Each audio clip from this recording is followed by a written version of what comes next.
Hello കൂട്ടുകാരെ. ഉച്ചവെയിലൊക്കെ നാറി നേരം തണുത്തു തുടങ്ങിയപ്പോൾ ആദംകുട്ടിനെയും കൊണ്ട് തൊട്ടടുത്തുള്ള പറമ്പിലേക്ക് പന്ത് കളിക്കാനായിട്ട് വന്നേക്കണം കേട്ടോ ഞാൻ. ഇവിടെ വന്ന് കളിക്കുമ്പോഴുള്ള ഉത്സാഹം പിന്നെ പറയേണ്ടതില്ലല്ലോ. കുട്ടികളെ ഫോണിലും ടി വിയിലൊക്കെ ടൈം സ്പെൻഡ് ചെയ്യുന്നത് ഒഴിവാക്കി ഇങ്ങനെ പുറത്തിറങ്ങി കളിക്കാനായിട്ട് നമുക്ക് പ്രോത്സാഹിപ്പിക്കാം കേട്ടോ. പന്തുകൾ കഴിഞ്ഞുകൂടെ ഞാൻ നോക്കുമ്പോൾ ആദംകുട്ടൻ അവിടെ നിന്നിരുന്ന കുറച്ച് പുല്ലുകൾ പറിച്ചെടുക്കുകയാണ്. ദാ ഈ പുല്ലുകൾക്ക് സ്നേഹപ്പുല്ലുകൾ എന്നാണ് കേട്ടോ പേര്.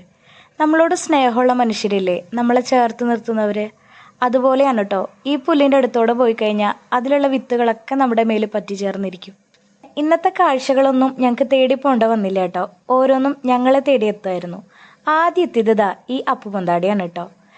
ഇടയ്ക്കൊക്കെ ഇവിടെ അപ്പുപന്താടികളെ കാണാറുണ്ട്. അപ്പോഴൊക്കെ ഞാൻ വിചാരിച്ചിരുന്നത് ഇവിടെ എവിടെയോ അപ്പുപന്താടിയുടെ മരം ഉണ്ടെന്നാണ്.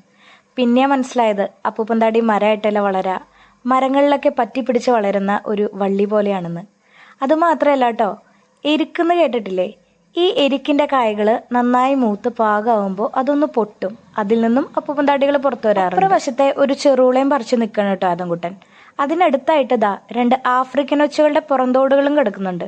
കാഴ്ചയിൽ ഇവർ നല്ല കേമന്മാരാണെങ്കിലും ഭയങ്കര ശല്യക്കാരാണെന്നേ. കിണറ്റിൻ പക്കത്തും ഈർപ്പുള്ളോടത്തൊക്കെ ഇവരെ കാണാം. ചെടികളൊക്കെ തിന്ന് നശിപ്പിക്കും. പിന്നെ ഉപ്പും തുരിശൊക്കെ ഇട്ടിട്ട് വേണം ഇവരെ ഓടിക്കാനായിട്ട്. അവിടെ നിന്നും 2 അടി നടന്ന് നീങ്ങിയപ്പോഴാണ് കേട്ടോ ദാ ഈ ഒത്തിരി ചുവപ്പ് നിറമുള്ള ഇത്തിരി കുട്ടന്മാരെ കിട്ടിയത്. തൊട്ടപ്പുറത്തെ വളപ്പിലെ ഒരു മഞ്ചാടിമരം നിൽക്കണ കാര്യം ഞാൻ അപ്പോഴേ ശ്രദ്ധിച്ചിട്ടുണ്ടായിരുന്നുള്ളൂ.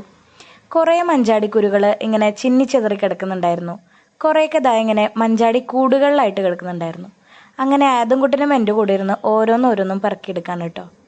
കുട്ടികളെ ഇങ്ങനെയുള്ള ആക്ടിവിറ്റീസിൽ എൻഗേജ് ചെയ്യിപ്പിക്കുമ്പോൾ അവരുടെ ശ്രദ്ധയും സൂക്ഷ്മതയും ഒക്കെ കൂടും കേട്ടോ. പിന്നെ ഇവരിത് വായിലിടാതെ പ്രത്യേകം ശ്രദ്ധിക്കണേ. ഇങ്ങനെ പെറുക്കി സൂക്ഷിച്ച മഞ്ചാടി മണികൾ കൊണ്ട് മാലകളും കമ്മലുകളൊക്കെ ഉണ്ടാക്കുന്ന കൂട്ടുകാരുണ്ട് കേട്ടോ എനിക്ക്. അങ്ങനെ കഴിഞ്ഞ ഓണത്തിന് ഞാനും ഇട്ടിരുന്നു കേട്ടോ ഇതുപോലെ ഒരു മഞ്ചാടിമാല. അപ്പോൾ ഇനി അടുത്ത ഓട്ടം കാണാം കേട്ടോ.